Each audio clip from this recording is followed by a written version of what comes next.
Welcome to SVG-TV News for Thursday, March 29, 2018. I am Jennifer Richardson with the details. The government of St. Vincent and the Grenadines earlier today signed on to a 5-year project geared at restricting the country's early childhood curriculum that should be restructuring. Facilitated by the Organization of American States Development Cooperation Funds Mechanism, OAS-DCF, the first stage of the project was initiated today and is expected to cost some $83,000. Nikita Tony tells us more in this report. It is regarded as one of the critical pillars of human and economic development. To this end, the government of St. Vincent and the Grenadines continues to partner with a number of regional and international agencies to promote universal access to education at all levels.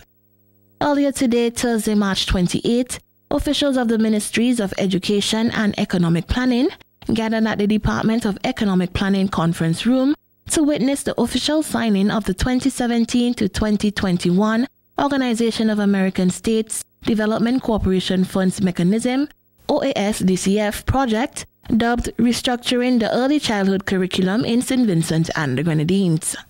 Administrative technician at the OAS SVG office, Diana Brown, noted that her organization is pleased to be a part of a project which will contribute to SVG's development. Promote universal access to and strengthen the equitable delivery of comprehensive and quality childhood development for all children from the earliest stages of development, specifically through the creation of a unified, project-based, and student-centered curriculum, integrated information and communication technologies into early childhood education. Outlining the significance of a curriculum, Permanent Secretary within the Ministry of Education, Maureen Williams, expressed gratitude to the OAS for supporting the timely project. The pre-primary and preschool curriculum, which is currently in use in our centers across St. Vincent and the Grenadines, has been in existence for over 15 years. I'm sure you would agree with me that there have been major strides in the early childhood sector, and we have been exposed to a number of innovative ways that children learn. Therefore, it stands to reason that our curriculum must reflect these changes. Director of Economic Planning Laura Anthony Brown pointed out that the project stands in line with goal number 4 of the Sustainable Development Goals, which speaks to ensuring inclusive and quality education and promoting lifelong learning. One of the easiest ways, I think, for us to track this particular indicator is to ensure that more of our children of preschool age are in preschool in an environment which is conducive to the aforementioned development indicators. Impact thousands of our nation's children long into their developmental journey. It is huge in its impact. For this, we wish to thank most sincerely the OAS for its contribution. Today's project signing is considered to be an indicator of the Organization of American States' commitment to the social and economic development of SVG through education. Nikita Tony reporting for SVG-TV News. Close to 40 traditional marijuana growers and their representatives, the majority from North Leeward, recently met with a group of foreign investors with an interest in investing in medical cannabis whenever the law legalizing such an industry is passed here. According to a media release from the SVG Cannabis Revival Committee, the SVG-CRC, the meeting took place last Saturday, March 22, 2018 at Moncton Beach. Addressing the gathering were President of the SVG Cannabis Revival Committee, Junior Spirit Cottle, and representatives of the investors. This was followed by questions from the growers relative to their role in the process and what benefits they could expect.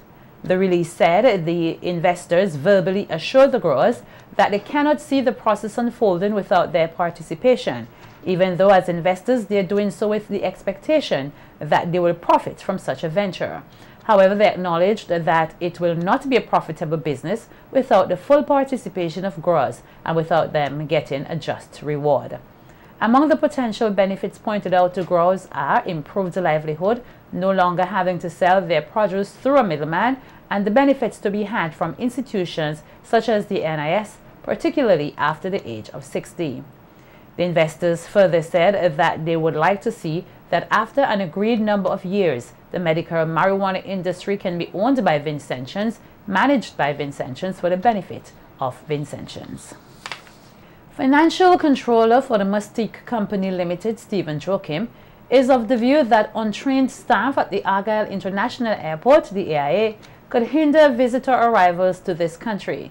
Joachim, who was speaking on Boom FM recently, complained of alleged unprofessionalism by airport security staff and that officials at the airport must do more to ensure that staff is properly trained. I don't know. People. I'm there every week. You would analyze this is a high-risk individual or this is a low-risk individual, right? But I don't even mind the pat-down being. I don't mind that. What I don't like is the aggressive little boys that you have out there called security, are overly aggressive, snickering in the corner by the other bunch of little boys that they have out there, who none of which had on a uniform, not a single one, right? A bunch of aggressive little boys. A gentleman who, when I asked him his name, and I used that term very loosely, refused to tell me his name, and I looked at the supervisor over there. She told me her name is Charles. And she told him to tell me his name, and I think his name was Thompson. Another little boy too. Another little hooligan who wouldn't dare have touched me the way he did outside of the airport because he'd be flat on his back now. Okay, or I would be in hospital. I don't think you should. I don't think you should say that. You need to understand. No, Bing, you all don't understand. Let it happen to you, and you will understand. Joachim said lack of professionalism paints the country in a bad light. Can't treat people like that. I have flown through Barbados a million times. I probably go through there 30 times a year. I've been pat down once probably in my life in Barbados. Nothing like that. Totally unprofessional by a bunch of little hooligans. Keith Miller must accept responsibility for this. You are in charge of security, sir.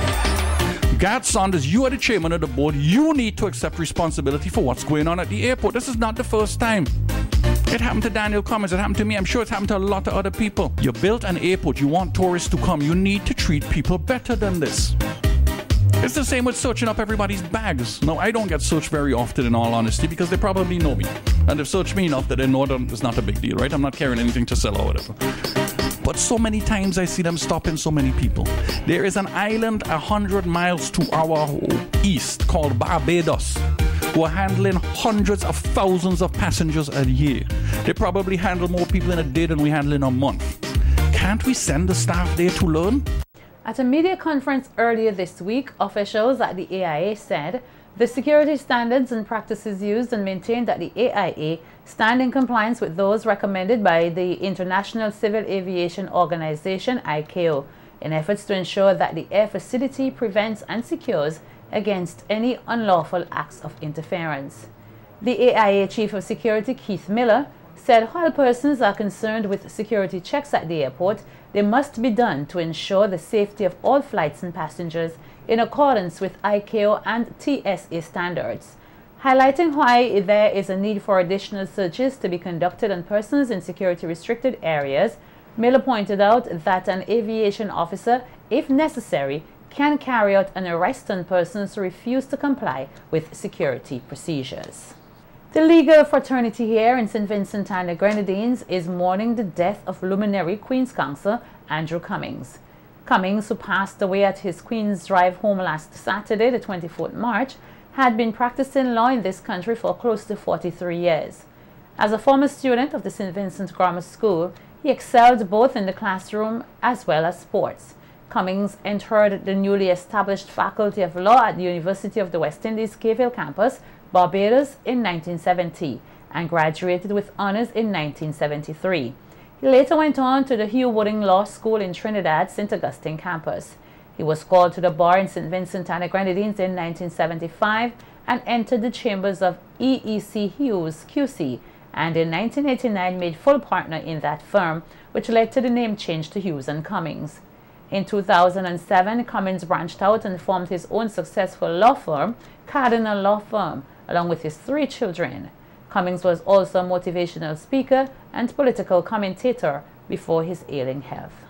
Students enrolled in the Business, Agriculture, Science and Entrepreneurship programs at the St. Vincent and the Grenadines Community College Division of Technical and Vocational Education, the SVG-DTVE, were given the opportunity on Wednesday to present their own business ideas as well as showcase the products those businesses will offer to the public during an exhibition held at the campus. Giving an overview of the exhibition, Vice Dean of the DTVE, Janelle Allen, said the event seeks to promote youth entrepreneurship among the students and showcase what they have learned as students of the division. It is very saturated. There aren't enough jobs for everybody. And in 2018, we want to move students away from the idea of going out to find a job towards going out and creating employment opportunities for themselves. What we have is students who are engaged in adding value to products to create employment for themselves, and the business students are actually in the process of preparing a business to start up upon graduation. We actually just returned from an Agri-Tech Expo at UE, St. Augustine, where our students displayed a number of items including locally made chutneys, jams, sauces and local flour. One of our students actually developed a mobile application, so a display is there showing its use. Our news team caught up with some of the students participating in the exhibition who shared their business ideas with us. This is the old brochures that the Ministry of Tourism has and updates it with this app. So it's available in English, Spanish, French and German. And we have been working in conjunction with the Ministry of Tourism to develop this app. Business plan for the year. We decided to do an illustration and animation company because we saw potential in that company in St. Vincent, because then there's not any down here. The name of our business is Moonlight Realm Studios, and our motto is our only limitation is your imagination. Lens Inc. It's a photography and videography service. Unlike most photography services out there, businesses out there, we try to go a different path in the sense that we'll create our productions, we try to make them address issues that we all face, like poverty, bullying, and that sort of stuff. I am displaying Cafe House, which is all about making coffees, the love for coffee. I know in St. Vincent not everybody will want to have a cup of coffee, so I will also be serving varieties of tea. But to make people of St. Vincent and the Grenadines feel that they're a part of something. For example, when they come to Cafe House, I won't be making the coffee for them. They are going to be making it to their liking and their preference. Mosquito repellent. We have a coconut soap bar. We have organic body butters, we have shampoo, we have cream, as well as infused oils. Variety of products that we made. We have jellies, jams, pickles and chutney. We have here ginger syrups and many dip. So the products that we made here are fully organic. What we learned in the process was ways to preserve our fruits for later uses. Program is better for the persons in St. Vincent because it has less salt to help in the high blood pressure of persons. I'm from Fair Valley Products Limited. At Fair Valley Products Limited we are producing turmeric capsules. Turmeric capsules is made mainly from turmeric, which is an ancient spice. It can be used for lowering blood pressure, maintaining diabetes. It can help with brain functions. It's used to treat cancer.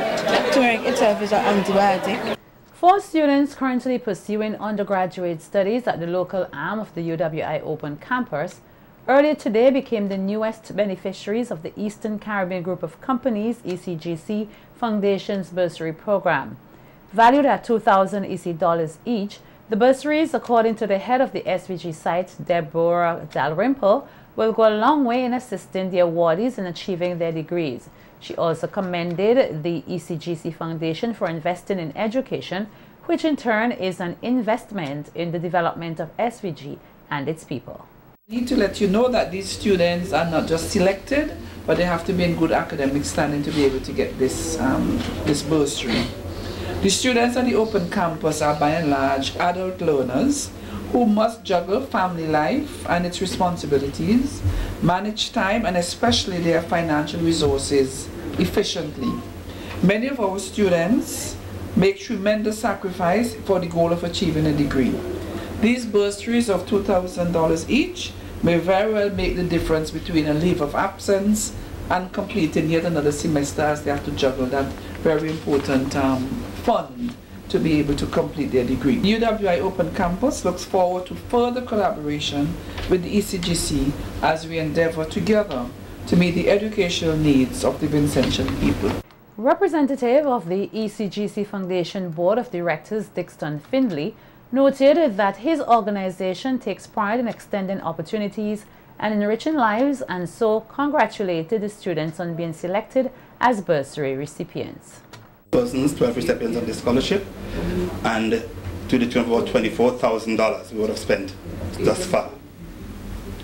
And since 2017-2018 academic year, we moved from 2 per semester to 4. Right. That's a 100% increase, and that is money well spent. That more and more males will come forward. Once again, on behalf of the foundation, I want to congratulate all the recipients. This afternoon, what we encourage you to do is to work hard, to study hard, and to do your best.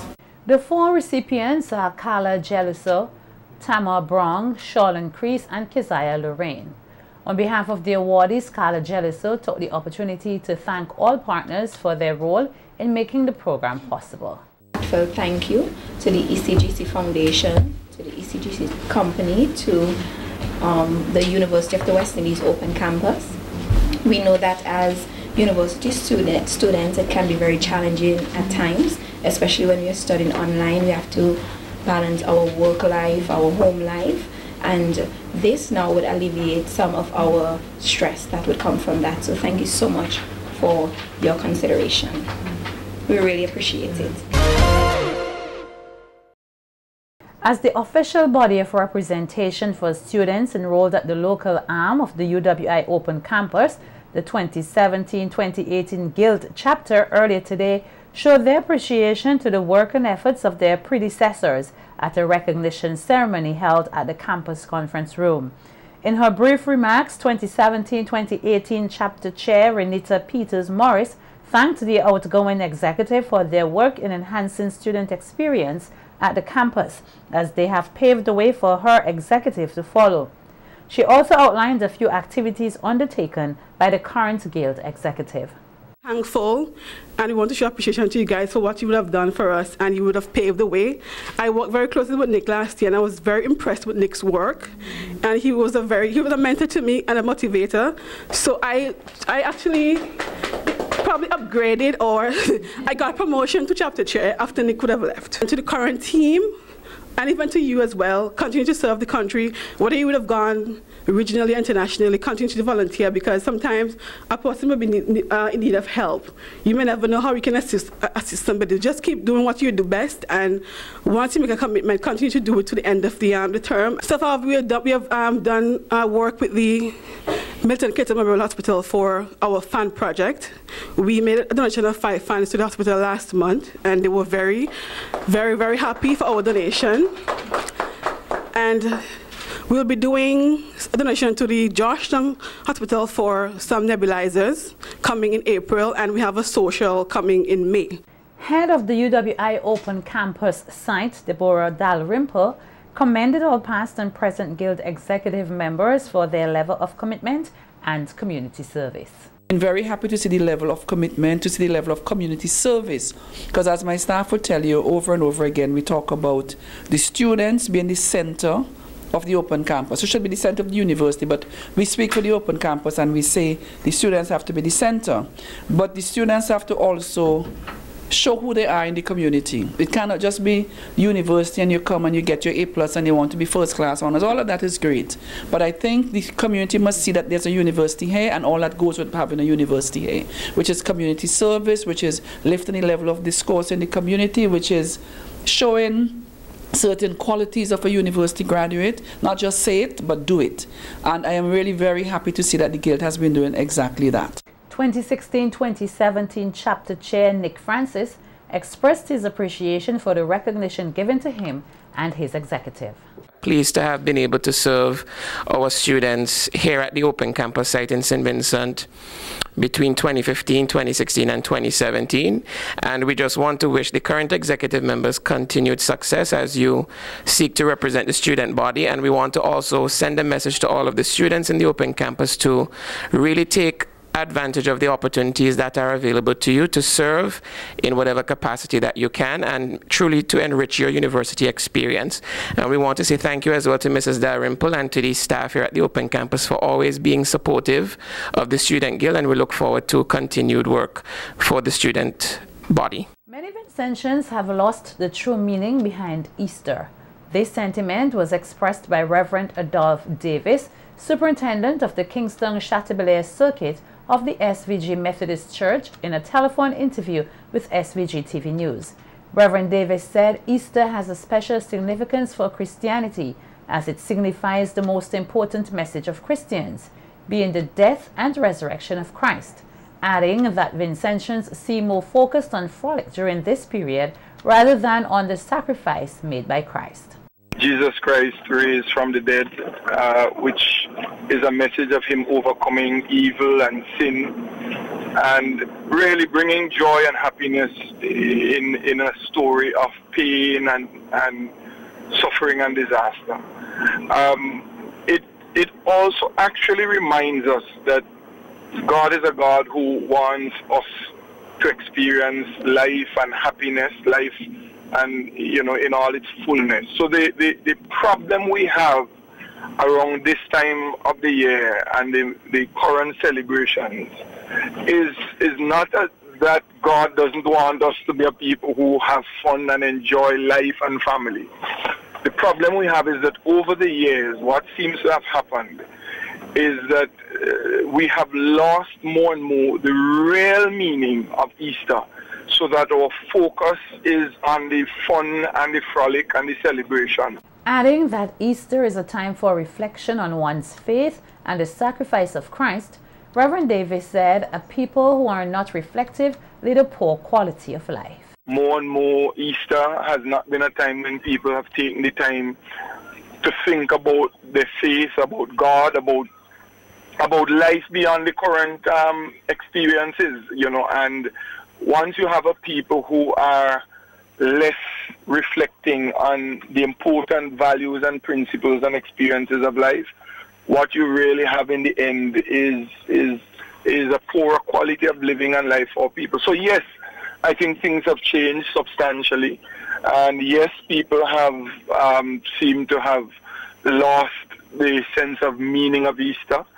And I think, unfortunately, it's not just a problem with Easter. I think more and more people have become more caught up in themselves and the important things of life and the long-term things of life have taken on less significance. The Methodist minister noted that continued preaching of the Word of God, as well as encouraging children to reflect on God's plan for them, can assist in reacquainting people with the true meaning of Easter. Certainly we have to continue to preach the message, encourage people to really take time to reflect on life. And I think we have to also try to see how, even in the nurturing of our children, we help our children to become less engaged in all of the tablets and cell phone and encourage our children to become more reflective about life, because I think the less our children spend time thinking about who they are in this great universe and who they are in light of who God is the less our children are going to find meaning in things like Easter. And it is the more superficial they're going to approach things like Easter, and is the less meaningful their lives are going to become. And I think it's a big problem that, while technology and those things have their benefits, they have made us a less reflective and really, I think in many respects, a more superficial and shallow society. Meantime, Dean of the St. George's Cathedral and Director for the Parish of St. George's Cathedral and St. Andrews of the Anglican Church, Otis Samuel Nichols, said there is a sense of joy which is experienced by the people of SVG for Easter, whether they celebrate it in a religious or secular way. Nichols said whilst the church may not agree with all methods used for the celebration of Easter, the joy exhibited by persons during this time is noteworthy. How should we celebrate Easter? Within the Christian church, we celebrate it with a lot of pomp and ceremony built around the idea of hallelujah and joy. Now, secularly, there are many other ways persons can rejoice and enjoy themselves. And there is a sense in which Vincentians use that time to do so. Now, the church may not agree with all of the means and methods used, but nonetheless, at the heart of the celebrations, religious and secular, there seems to be this sense of joy that comes to our people. And where there is joy, God is pleased. Noting that it is not realistic for everyone to flock to the church during Easter, Nichols said the church, however, should remain true to the essence of Easter. What we are experiencing at the moment is that more and more persons tend to find alternative activities to celebrate the Easter time. So, for example, there are Easter regattas. A lot of persons do other things around this time. We have a lot of kite flying and the likes.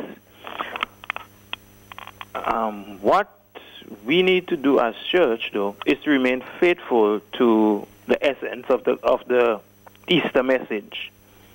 Okay, a message of hope after struggle, a message of joy in the midst of pain. And once we remain true to that message, whether it is followed by the secular world or followed generally throughout our society, at least persons will know what the church stands for. Nichols used the opportunity to highlight some of the ways the Anglican Church has kept the essence of Easter alive. Naturally, over the years, the church has consistently tried to get persons to be part of the Easter celebrations, Sunday morning mass, the church services from different times of the day, some starting as early as 5 a.m., going right up to 11 a.m. in the different areas of the country. Okay? And so we continue to encourage that. But overall, we continue to teach and put things in the newspapers and on social media to encourage persons to remember the essence of Easter. Vincentians can expect good performances as well as the showcasing of new and upcoming talents at the 2018 edition of SVG Digital Gospel Festival. That's according to coordinator of the festival, Michael Peters, as he spoke with SVG-TV News on this year's festival, which opens this Sunday. Peters said this year's festival aims to build on the successes of previous festivals. Added to the festival programs such as dance, praise him in the dance, which is an evening of gospel dance when we bring all the dance groups together. We've added a sing a new song competition because we want to encourage people who write gospel songs, who produce new gospel music, to give an opportunity to showcase that, because a lot of people write and produce, but we don't hear about it because a lot of times radio stations may not play their songs and the recordings get lost. And we've also added something called band praise. Now, in the past, we would have had, as many as 23 gospel bands, but a lot of musicians have gone overseas, seeking employment, especially on the cruise ships and so on. So this new program is seeking to re-encourage and certainly redevelop the gospel bands, and we have a number of new bands coming to the fore, so we provided an avenue for them to showcase their skills as a band. So the 2018 edition of the festival is seeking to continue and build on the successes of what has been achieved over the past 16 years.